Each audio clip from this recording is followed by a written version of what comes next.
Bonjour cher ami, j'espère que tu vas bien. Dans cette vidéo, nous allons parler des différents types de lymphocytes T helper. On a parlé dans les dernières vidéos des différents types de tissus lymphoïdes primaires, secondaires. Nous avons parlé de l'immunité innée, de l'immunité adaptative. Aujourd'hui, nous allons parler d'une partie de l'immunité innée. C'est comme une suite, mais avec plus de détails, un peu d'informations pour élucider, pour clarifier cette activation des lymphocytes T.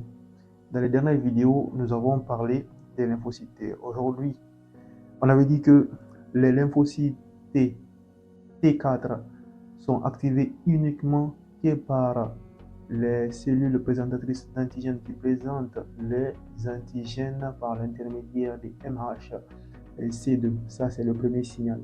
Ensuite, on a notre deuxième signal qui est l'interaction entre CD28 et B7, CD28 qui est sur le T4 et B7 qui est sur la cellule présentatrice d'antigène. Après ça, on a activation de notre lymphocyte T.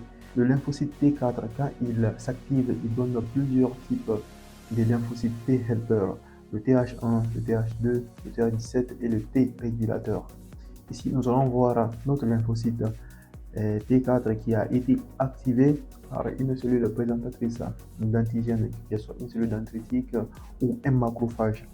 Ici, l'autre cellule, il peut donner le TH1. Mais il faut savoir, pour donner le TH1, on a besoin d'un messager. Ici, on va les appeler des cytokines ou des interleukines.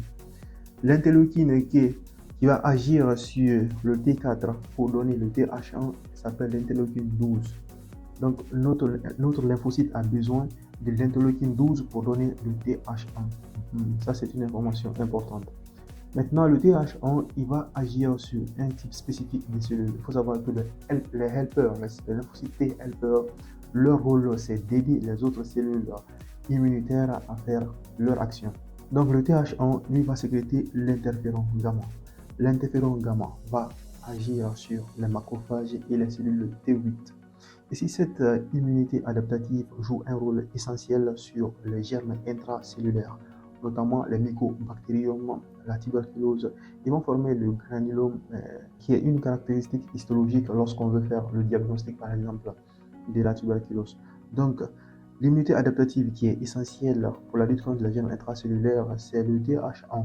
C'est le TH1 qui va produire l'interféron gamma, qui va activer les macrophages pour lutter contre ces germes intracellulaires. Maintenant, notre T4, il peut aussi donner le TH2. Pour donner le TH2, on a besoin de l'interleukine 4.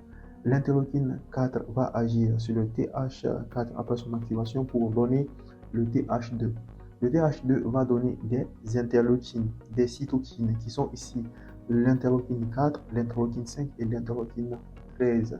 Il faut retenir que ceux-ci vont agir sur les lymphocytes B pour donner des immunoglobulines, notamment les IgE, mais aussi ça va agir aussi sur les éosinophiles. Les lymphocytes B et les éosinophiles, ils vont jouer un rôle essentiel dans la lutte contre les parasites, mais aussi dans les réactions allergiques. Ça sont des informations utiles. Le T4 va donner le TH2, mais par l'intermédiaire des interleukines 4. Le TH2 va ensuite produire l'interleukine 4, l'interleukine 5, l'interleukine 13. Important. Et le TH17. Le TH17, pour donner ce type de TH, de T-helper, on a besoin de l'interleukine 6 et le TGF-bêta. Ils vont agir sur les lymphocytes T4 pour donner le TH17. TH17, quand il est formé, va produire des cytokines qui sont l'interleukine 17 et l'interleukine 22 qui vont agir sur les neutrophiles. Ils vont jouer un rôle essentiel dans la lutte contre les bactéries, mais aussi contre les champignons, comme le Candida albicans, l'histoplasmosis, ainsi de suite. Et ensuite, on a le T régulateur. Le T régulateur, il est activé par le TGF-bêta, qui à son tour, le TH régulateur, va donner le TGF-bêta, mais aussi l'interleukine 10. Ils vont permettre de contrôler l'inflammation, ils vont permettre de contrôler cette réponse immunitaire, vont réduire, c'est eux qui vont permettre la tolérance. Donc ici, qu'est-ce qu'il faut retenir? Il faut retenir ces cytokines-là qui vont agir sur le T4 pour donner ces différents types de T-helpers. Et les cellules que ces helpers vont aider afin d'exercer leur fonction. C'est très important. Ici, comment mémoriser? Pour bien mémoriser une information, il faut créer des images mentales. Il faut créer des images mentales, tu enrichis par les sons, par les volumes, les goûts, tout ça, tu crées ça dans ta tête pour bien fixer les informations. Par exemple, ici, moi, si tu me dis d'apprendre cette première ligne, l'interleukine 12, TH1, interféron gamma. Par exemple, je peux dire TH1, pour me rappeler TH1, je peux par exemple passer à Lionel Messi. Par exemple, si tu es un Barcelonais, tu dis que Lionel Messi c'est le best, c'est le meilleur, c'est le number one, pour le TH1. Donc Lionel Messi, il a quoi sur son dos? Il a le numéro 10 sur son dos. Exemple, le numéro 10. Ok. Le numéro 10, c'est pas 12, c'est différent. Ok. Donc il me manque 2. Lionel Messi, c'est un grand buteur. Tu peux imaginer Lionel Messi qui a marqué 2 buts, qui court, il montre, il indique avec sa main le chiffre 2. Et tu dis, ok, moi je pense à Messi qui est le meilleur joueur, donc le TH1, qui a le numéro 10, il a marqué 2 buts sur le 12. C'est le 12 qui va agir sur le TH1. Maintenant, pour donner l'interférence gamma. Tu fais la même chose, tu trouves une image donc qui va te rappeler l'interférent gamma. Par exemple, tu dis, ok, il rentre à la maison, il joue au game. Ok, game gamma. Ok, le même monsieur qui a fait, c'est rentrer à la maison, il a joué au game. Et donc, facilement, tu as retenu la première ligne et tu fais ça. Si tu écris, c'est pas forcément le football. Tu peux trouver des exemples ailleurs pour la deuxième ligne, la troisième et la quatrième ligne. Tu fais ça, tu répètes les images et aussi avec le temps, tout ça, ça va rentrer clairement dans ta tête. Voilà. Donc, on a dit le TH1 va aider les macrophages, donc va jouer contre les germes intracellulaires. Le TH2 va aider les lymphocytes B, mais aussi les eosinophilies jouent un rôle dans la lutte contre les parasites, mais aussi dans les réactions allergiques.